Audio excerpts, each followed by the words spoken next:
Hi, I'm Toni Reece, and this is part 2 of a very, very personal, It's Personal story. I am here with Mary McHale, and in our first part, Mary was very brave to talk about her experience with sexual trauma or abuse. How would you like me to put that? I'd say abuse. Okay. Yes. And that Mary had realized that, she was gay, and she went to a person she trusted to talk about that, and that was her church and the priest, and went through a horrific experience. And at the end of part 1, she was brave enough to tell her father what had happened, and we're going to pick it up from there. So now your life is no longer covert. No. Okay. Although at that point then I was headed off to college and I was ready to just stuff it all and move on and continue kind of this back and forth playing. I sort of always felt like I was in a play. I was like, my life was a play. But then on the weekends I could cut loose a little bit and be more myself. But then back to the week in front of everybody, put on this act, and so I went away to college, and I started to find some freedom, being able to do more than I was able to. I started to go to parties at college to fit in and everything like that, and I turned to alcohol, and I took my first sip of alcohol. I had taken it earlier, but this was when I really started to rely on it heavily, I believe, to I realized that I could use that to sort of escape and to numb, and alcohol helped me fit into my skin. And when I drank, I wasn't worried all the time of what people thought about me. So I did that. I went to school, and I actually left my original school, came home. I mean, that's a long story, but I did find my career, and then Which is? Physical therapy assistant I am, and I started as an aide, and I went back to school as I worked as an aide to help pay tuition, and I did well in it because I enjoyed the field, and I still do that today. Which is helping people heal. Yes. Right. Yes. Okay. Now, were you living your true self in college? No, I was still doing this, pretty much trying to do what people wanted from the outside, but then I would sort of have some secret relationships on the side burner, but never fully coming out to who I was. And I on the outside looked good because I got a job, started paying bills, and then I met a girl and sort of came to, not to everybody though, but I did move out of my house with my parents, and I moved in with her, so I was sort of maybe halfway there. But at my job I didn't talk about it. I was kind of still So 1 foot secret, 1 foot out. Yes, definitely. Okay. And what happened? You had told me prior to this interview that you started to spiral. I definitely started to spiral. I turned, the alcohol abuse just really got out of control, got deeper and deeper, and so now I'm 32 years old, and I'm to the point, like I said once before, on the outside looks great, but on the inside I'm dying, and I finally come to the conclusion I need to get help. So I checked myself into a detox, and started my road to recovery, and that was back in 2004, and I've been sober ever since. But as I got into recovery, one of the main things in recovery is honesty. And I knew when I first got into recovery and listening to the talk and how people were doing it, that in order to survive, I was going to have to get honest, and I couldn't just be like this Mary here, that Mary there. I had to figure out how to do it. But one of the things that was, for the first time in my life, when I walked into the rooms of recovery, I found people loved me for who I was. And people said, come back, we don't care. All my life when I did tell some people that I was gay, it was like, well, you're not going to be able to live that way, or you're bad, or that's the messages I heard. But when I came into the rooms of recovery, I was instantly accepted and loved, and they didn't care. And they loved me so much until I loved myself. And that's when the journey began for me. And it was ironic because just a few months early into my recovery, I was at work, the local newspaper was there, and I opened up the paper, and there was my abuser with a girl's name who went to my school, and I immediately said, she shouldn't do this alone. I thought I was the only one. And when I found out there was somebody else, I said, I need to do what I need to do, can do to stop this guy. And so this was a happenstance. You happened to see this in the paper. Yes. That this was going on. And was there any hesitation, or it was strictly, I'm stepping in?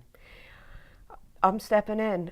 I mean, I made one phone call to my sponsor, because that's what we do in recovery. You know, we try to pause a little bit, and you know, I did take direction when I stepped into the rooms of recovery, and I still do to this day, because you know, the best thing I can do sometimes is get out of my way. So I called my sponsor, and she said, Mary, you got to do it, you know, and she said, I'll go with you if you need to. It's because I called the paper. They told me to call the lawyer that had the active case. The lawyer said, you have your own case, come in. And I said, I don't care. I said, I just want to stop this guy. So I went to the lawyers, and I told them my story. And was that the first time? It's the first time I ever told my story to somebody, yes. On behalf of somebody else? Yep. So you told your story to help someone else, but in turn, what did that do for you? It gave me a sense of freedom, accomplishment, it was very empowering. So the gift, there was reciprocity here. It was the bravery and courage it took for you on behalf of someone else, a complete stranger, correct? Mm-hmm. A complete stranger. Yes. All right, after everything you've been through, you never told the story before. Right. Had gone through addiction, you're in recovery, and you see this random article, and without hesitation, thoughtfulness, you stepped in to help this stranger, and in turn, it was probably the greatest gift you've given to yourself. Yes, and it's very ironic when I look back on my life, because I have learned so much in recovery. My recovery has paralleled this recovery in sex abuse, because I try to deal with it and handle it the same way I do with my recovery. If I can get out of myself to help somebody else, anything's possible, really. But you're also helping yourself. Absolutely. In turn, I am helping myself, yes. Because you are brave and you are courageous. Okay, so that brings us to the present day, correct? Yes. And you find yourself advocating for others. Yes. Give me an example of what you are doing to do that. You know, the legislation has been big. Whenever I can at this point, because that's the push right now, to have our laws in Pennsylvania change, and that's for all sex abuse survivors. It's not just clergy abuse. So that's huge to me, because I know I can make a difference all across the state, not to single out any specific group. So whenever I can, I try to go up to Harrisburg for rallies, any kind of events where we can go and speak to legislators, because there are representatives and they want to hear from us. They want to hear from the people. That's what they're there for. So, you know, that's what we need to do. I feel that strongly. I've gotten a very close network of survivor friends, and we're like family today. We speak to each other on a daily basis, and together we can. I always say, you know, strength in numbers. So anything's possible with us as a group, I believe. And then also to come forward so that other people know that aren't out yet, and even as far as the abuse and as the same thing, a gay person or any other, you know, minority or anything, that we can do it, we can together. And that messages that are being sent and still are being sent, that you're less than because who you are and who you're born, are just wrong. Because I think we need to be who we are and be secure about that, and be ourselves bravely. That's my message, I think. Well, that's my question to you. What is the biggest, most empowering takeaway that you want this audience to hear from you?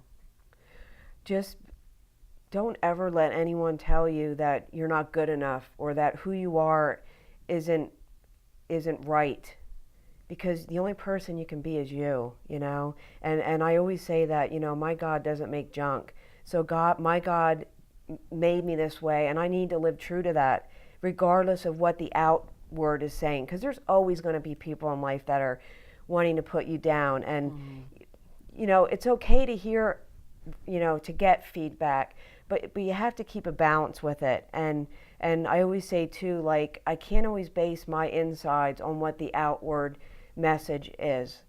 I have a good gut today, and I need to listen to that, and I need to stay true to it. And as long as I'm not, intentionally trying to hurt somebody, I'm usually in the right. I mean, I can do a spot check. As long as my intentions are good, I'm okay. So along the way, you found yourself, and you found that you can trust yourself first. Yes. Before possibly falsely trusting others that may not have your best interest in mind, where Yes. you have your best interest in mind. Absolutely. And the other thing I just want to say is I had a I feared God growing up. And this whole journey for me has been, a full circle. Today, the God who I have in my life He's on my side. He wants what's best for me. He wants me to be who He created me to be. And, that makes the world world of difference for me today. What a full circle story this is, because you started this to tell us this story in fear. Yes. And you're ending this particular part of this journey and this story here with empowerment and no fear.